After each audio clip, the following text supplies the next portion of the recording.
Secondly, their location, and we're talking about the location right here in this choke point between the Caspian and the Persian Gulf. When August Schroeder teaches history to his students, he is not simply reciting facts from the textbook. That's correct. Instead, Schroeder is drawing from his past experiences, from his world travels, to not only offer students a greater understanding of the subject, but to also instill in them the desire to explore.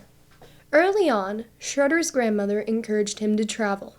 Some kids, if you don't eat your peas, like, you don't get dessert. My threat was, if you don't eat your peas, you won't get to go to Paris with me.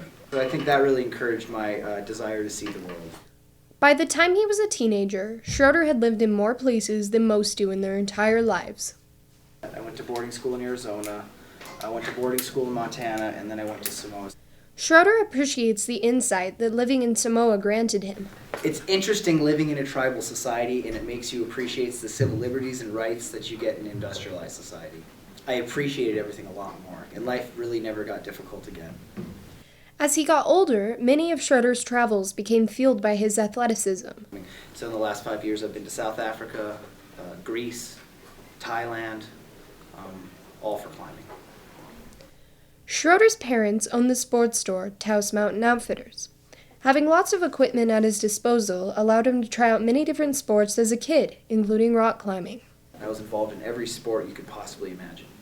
And we would even start selling things at Taos Mountain Outfitters so I could get into new sports. So it was pretty nice to have that engine to drive my athletic endeavors. Schroeder often encourages his students to travel themselves.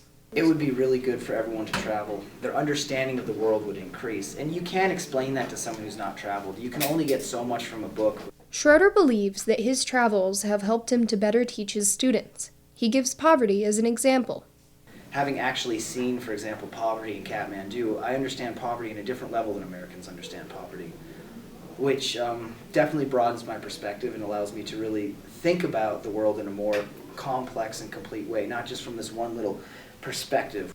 Schroeder emphasizes the importance of having a good history education. I think history is the best way to understand the world. It's probably better that every single person understand history, because that gets a population that can think. And he uses them against each other to balance their power. So neither one can gain total power, because he'll always use the other one to check their power. He begins using the cannon.